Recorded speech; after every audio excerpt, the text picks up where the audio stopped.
The fluorescent lights hummed with a low, mechanical patience, the kind that only exists in rooms designed for instruction, not conversation. It was 2217. Concrete walls painted in a gray that had long ago surrendered to time, that a faint smell of oil, canvas, and something metallic that lived permanently in the air. Somewhere above, ventilation pushed stale air in slow, tired pulses. No windows, only structure, only function, only observation. 3 men stood near the far wall, not speaking, not shifting their weight, not acknowledging each other in any visible way. They were dressed differently, but carried the same posture, shoulders squared not for display, but for endurance. One of them kept checking his watch, not out of impatience, out of calibration. At the center of the room, the floor had been cleared. No mats, no markings, just raw, cold surface, as if whoever arranged this wanted no excuses, no variables, no comfort. A folding table sat near the entrance, holding a clipboard, 2 paper cups, and a small portable tape recorder that had not yet been turned on. It would not record everything, only what someone decided mattered. Footsteps approached from the corridor outside. Soft, measured, not hesitant, not announced. The door opened without ceremony. He entered without looking at anyone first, not out of disrespect, out of something far more unsettling. He walked as if the room had already introduced itself to him before he arrived. Bruce Lee stopped 3 steps inside the room, allowing the door to close behind him without turning. For a moment, no one moved. Then one of the men near the wall stepped forward, not as a greeting, not as a host, but as a checkpoint. His voice was controlled, but not relaxed. "You found the place." Bruce nodded once. Not agreement, not submission, acknowledgement. The man gestured vaguely toward the center of the room. "No cameras," he said. Bruce's eyes moved once, slowly, mapping the ceiling, the corners, the shadows that weren't deep enough to hide anything meaningful. "I assumed," he replied. The other 2 men remained exactly where they were, observing, not evaluating, recording, not with devices, with memory. Outside this room, the decade was loud with ideology. Nations measuring strength through distance, speed, yield, and dominance.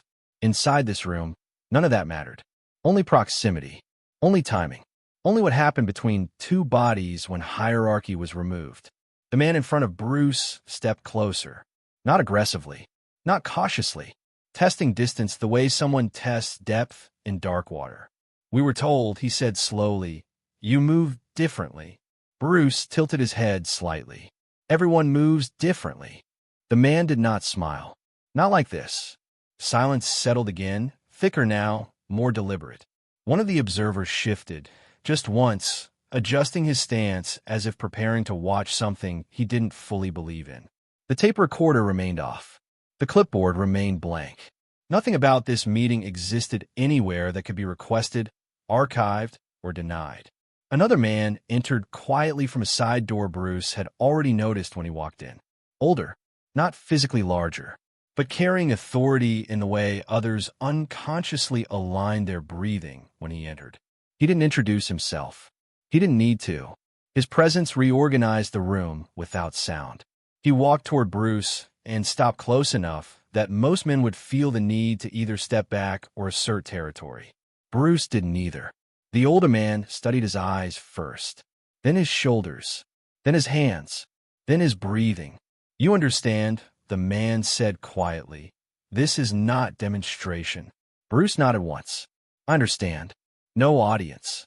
"I understand." No records. Bruce held eye contact. "I understand." The man waited, long enough that the silence itself began to feel like part of the evaluation. Then he spoke again. "You will be placed in situations," he said, "that have no format." Bruce's voice came without tension. That's usually where truth is. Something moved across the older man's face. Not approval, not disapproval. Recognition. Across the room, one of the observers finally spoke. "We've seen sparring," he said. Bruce didn't turn toward him. "That's not what this is." The observer nodded, even though Bruce wasn't looking. "That's why you're here." The older man stepped aside slightly. Not invitation, not challenge, Space. One of the younger men approached from the left, stopping 3 meters away, standing at an angle that made direct attack ambiguous, but immediate response possible. Bruce shifted his weight almost invisibly. Not defensive, not aggressive, aligned. The younger man circled slowly, not predator, not prey, something closer to calibration. Watching breath, watching blink rate, watching shoulders.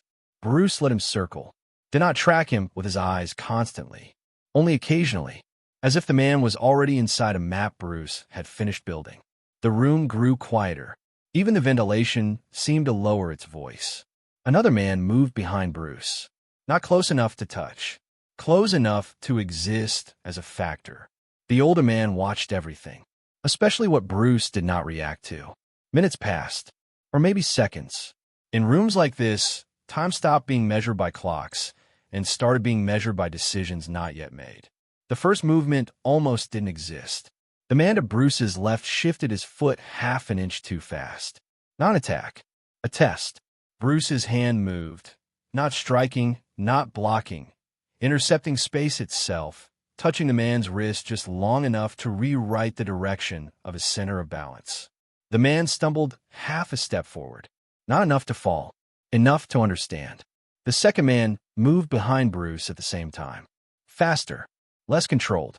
Bruce rotated without stepping, shoulder turning first, elbow appearing where the man's forward momentum expected emptiness. Contact. Brief. Precise. The man exhaled hard. Not pain. Shock. Bruce stepped back once. Resetting. Not chasing. The room did not react immediately, because none of them were fully sure what they had just seen. The older man spoke quietly. Again, not command. Confirmation. This time, two moved simultaneously. Bruce didn't move first.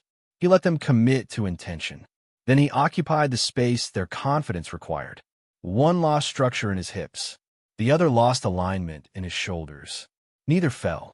Both stopped, because they understood something had already ended before their bodies caught up to it. Bruce stepped back again. Same distance. Same breath. No expression of victory. No request for continuation. Just presence. The tape recorder remained off. The clipboard remained blank. The older man walked slowly toward the center now. "Where did you learn to see that?" he asked. Bruce's answer came after a pause. "Where most people stop looking." The man nodded once. Across the room, one observer whispered something to another, too quiet to hear, but not quiet enough to hide the shift in their perception. They had not invited a fighter. They had invited a variable, and variables change systems. Outside, vehicles passed. People lived entire lives unaware that rooms like this existed. Inside, something had just shifted in a way none of them could easily categorize. The older man looked at Bruce for a long time, then said something almost too soft to hear. "We've been measuring force." Bruce didn't respond. The man continued. "You measure something else." Bruce inhaled slowly. "Timing," he said. Then after a moment, "An intention."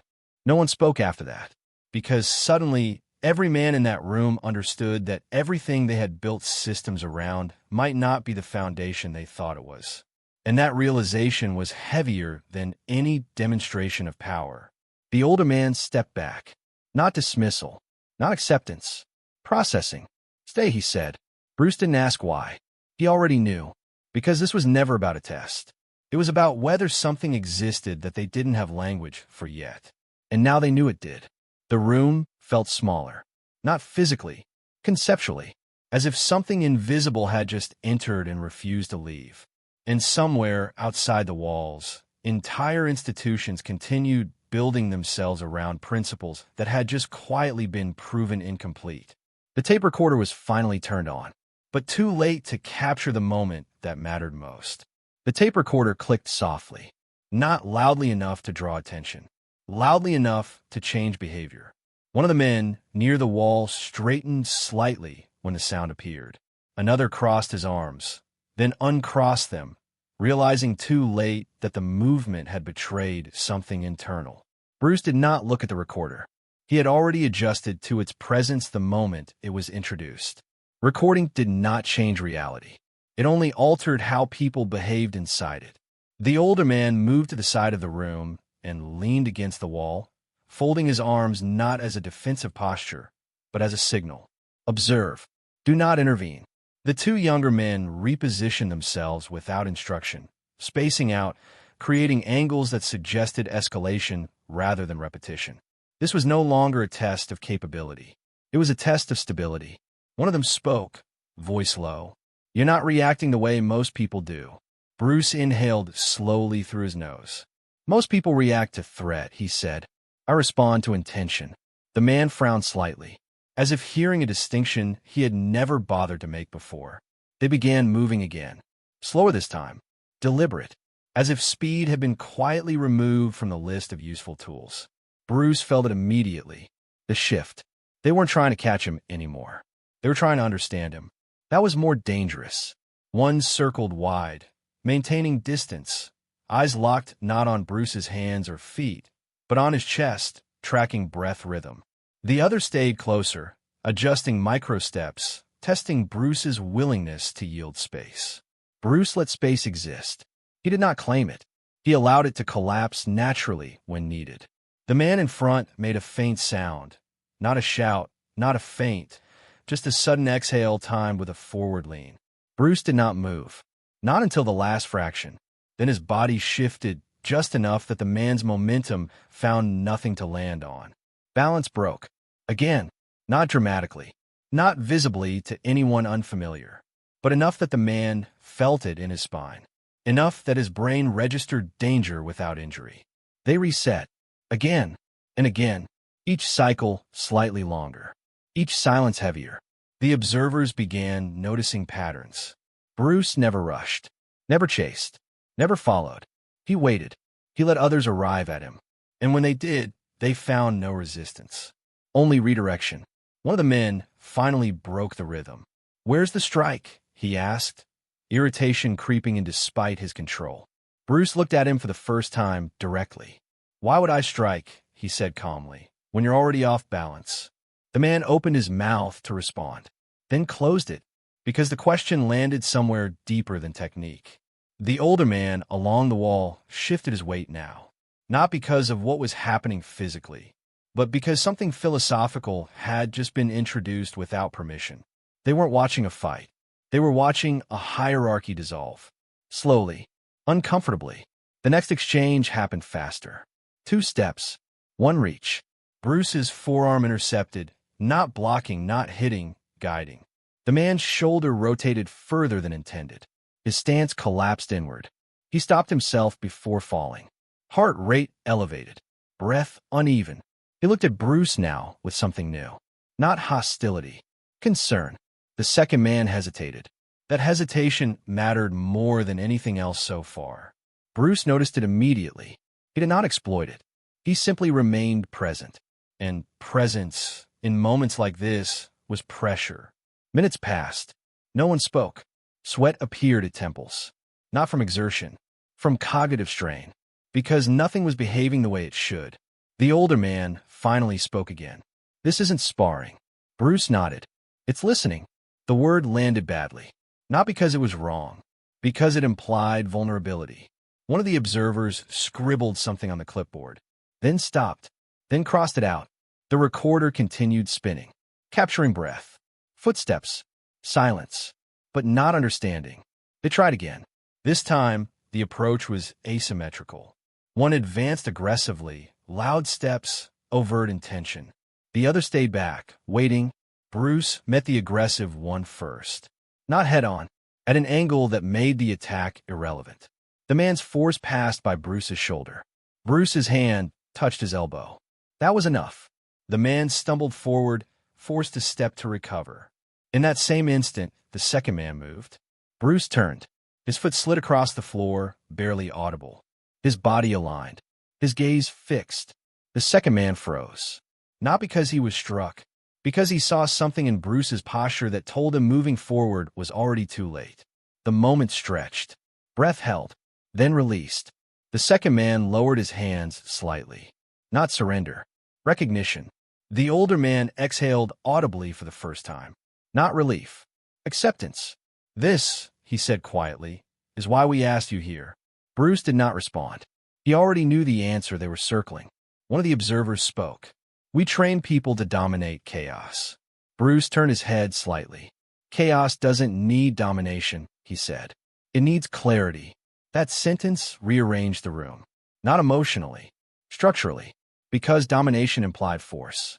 Clarity implied perception, and perception changed rules. The men stepped back now, not retreating, creating distance out of respect they had not planned to feel. The older man pushed himself off the wall, walked to the center, stopped directly in front of Bruce. You understand, he said, that what you're showing can't be formalized. Bruce met his eyes. That's why it works. The man nodded slowly. And that's why it's dangerous. Bruce's expression didn't change. Only to systems, he said, that need predictability. Another silence. Longer. Heavier. Somewhere outside, a door slammed. Inside, no one reacted, because everyone in the room was recalibrating something internal. The older man turned toward the observers. Enough, he said. Not dismissal. Conclusion. The two younger men stepped away, shoulders tense, minds racing. Not defeated. Altered. Bruce relaxed slightly now. Not visibly. Internally. The pressure was easing. But the implications were just beginning. The older man gestured toward the folding table. Sit, he said. Bruce did. The chair scraped softly against concrete. Paper cups were pushed toward him. Water. Unremarkable. Necessary. Bruce took one, drank slowly. No rush. No depletion. The tape recorder remained on. The older man did not sit. He leaned against the table instead. You didn't do what we expected, he said. Bruce placed the cup down carefully. You expected a fight. The man nodded. We got a mirror. Bruce looked at the floor for a moment. Then back up. Mirrors make people uncomfortable, he said. They don't lie. The man's mouth tightened. We don't deal well with things we can't standardize. Bruce nodded once. That's why you're here. The sentence hung there, because it cut both ways. One of the observers cleared his throat. What you demonstrated, he said, choosing words carefully, can't be taught the way we teach. Bruce didn't answer immediately. When he did, his voice was softer. It can't be taught the way you train, he said. It has to be understood the way you think. No one wrote that down, because no one knew how. The older man reached out and turned the tape recorder off. The click echoed louder than when it had started. This doesn't leave this room, he said. Bruce stood. I assumed, he replied. They walked him to the door. No handshakes. No formal closure. Just a quiet escort through corridors that looked identical in every direction. At the exit, the older man stopped him. One question, he said. Bruce turned. What happens, the man asked, when someone with your understanding chooses violence? Bruce considered the question carefully, longer than anyone expected. Then he answered. Then violence stops being loud, he said, and starts being final. The man absorbed that, then stepped aside. The door opened. Bruce walked out. The door closed behind him. Inside, no one spoke for a long time, because what had just occurred didn't fit into reports, or doctrine, or language, but it had left a residue, something that would surface later, in quiet curriculum changes, in unexplained training adjustments, in instructors telling students to slow down, to feel, to observe, without ever mentioning why. And Bruce Lee walked back into a world that would never know how close it had come to seeing behind its own assumptions. The night air outside was colder than it should have been. Not winter cold, institutional cold, the kind that lives in concrete, steel, and decisions made behind closed doors. Bruce walked without hurry. Parking lot lights hummed faintly overhead. A single sedan waited near the far edge, engine off, metal ticking softly as it cooled from a recent drive. He did not look back. Not because he was unconcerned, because nothing behind him required witnessing anymore. Inside the building, the older man remained standing long after the door had closed. No one asked what came next, because everyone understood that nothing official would. One of the observers finally broke the silence. What do we do with this? The older man didn't answer immediately. He walked to the table, placed one hand flat against the surface, feeling the slight vibration still lingering from movement, breath, presence. Nothing, he said finally. The word landed heavier than any instruction. The younger man who had stumbled earlier sat down slowly, elbows on knees, hands clasped together so tightly the knuckles whitened. "That wasn't skill," he said quietly. "No," the older man replied. "It was permission." The room shifted again, because permission was not something they trained for. They trained control, containment, dominance. But permission implied something terrifying: choice. One of the observers looked toward the silent tape recorder. "Do we archive it?" The older man looked at the device, then at the door Bruce had exited through, then back to the observer. "No." The observer hesitated. "That's not protocol." The older man's expression hardened slightly. "Then adjust protocol." No one argued, because the authority in his voice wasn't rank. It was recognition. Hours later, paperwork would exist, but it would describe something else. Controlled demonstration. Technical exchange. Nothing experiential. Nothing philosophical. Nothing destabilizing. And in doing so, something important would vanish. Deliberately. Weeks passed, then months, then years. And yet the room never fully returned to its previous shape. Because once people experience something that doesn't fit their model of reality, they start adjusting the model.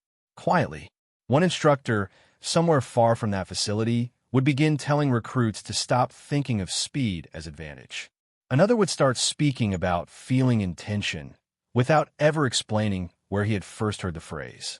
Another would remove an entire segment from a training manual. No justification, just absence. And absence sometimes is the loudest evidence. Bruce never spoke about that night.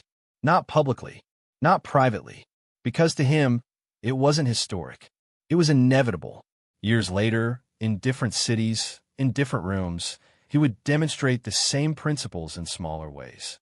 To actors, to students, to friends. And each time, people would walk away feeling like they had glimpsed something unfinished. Something they couldn't quite articulate. Something that made brute force feel outdated. But no one could trace where that shift began, because the people who knew had already decided not to speak. The older man retired early, officially for personal reasons, unofficially because he no longer trusted systems that needed reality simplified. The two younger men diverged completely.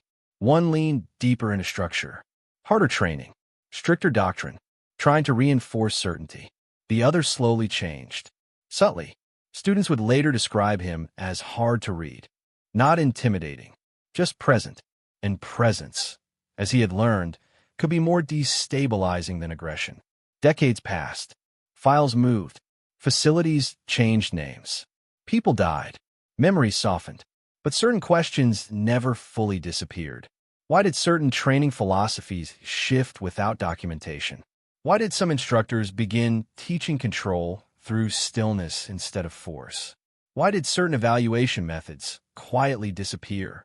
No official answer existed, and none ever would, because official answers require events that can be explained. And some moments exist outside explanation. Somewhere, long after Bruce himself was gone, two men who had once been in that room would cross paths at a conference. Neither would mention the facility, or the night, or the recorder. They would talk about weather, aging, joint pain, normal things. And just before parting, one would say quietly, "Do you ever think about clarity?" The other would pause, then nod, once, and that would be the entire conversation. Because language was never sufficient for what they had witnessed. The world continued building myths. Louder ones, flashier ones, stories about speed, about power, about invincibility. But beneath those stories, quieter currents moved. Ideas that changed how people trained, how they perceived conflict, how they understood control. And those ideas did not come from spectacle. They came from silence, from redirection, from allowing force to reveal its own weakness. And maybe, just maybe, that was why the night could never be recorded properly. Because recordings capture action, not understanding. Years later, someone would ask one of those instructors why he emphasized awareness over aggression. He would shrug and say, "Because aggression burns out." And he would never explain how he knew. Bruce Lee would become a symbol, an icon, a myth shaped by media, memory, and projection. But symbols are rarely the full story. And sometimes, the most important parts of a life are the ones that never make it into history. Because history prefers events, not transformations, not quiet dismantling of assumptions, not nights where nothing obvious happens, and everything changes.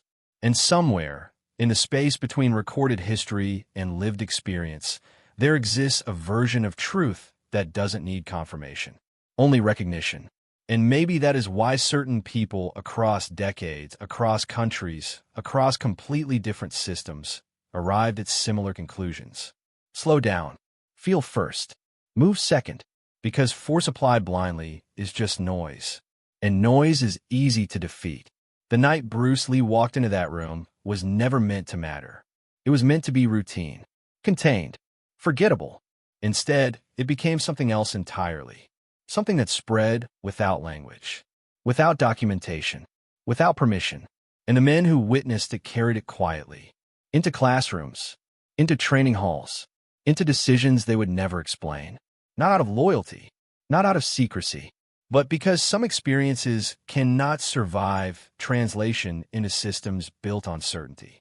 And perhaps that is the final contradiction. The clearer something becomes, the harder it is to institutionalize. And maybe somewhere, someone is still teaching differently, standing in front of a room of students, telling them nothing about Bruce Lee, nothing about that night, nothing about mirrors, and yet teaching everything that was learned there. Maybe the event never happened. Maybe it happened exactly like this. Maybe it happened in a way no narrative could ever capture. And maybe that was always the point. Because some truths don't belong to history. They belong to those who are willing to see without needing proof. And if you listen carefully, in certain rooms, between movements, between breaths, you can still feel the echo of a night that never officially existed.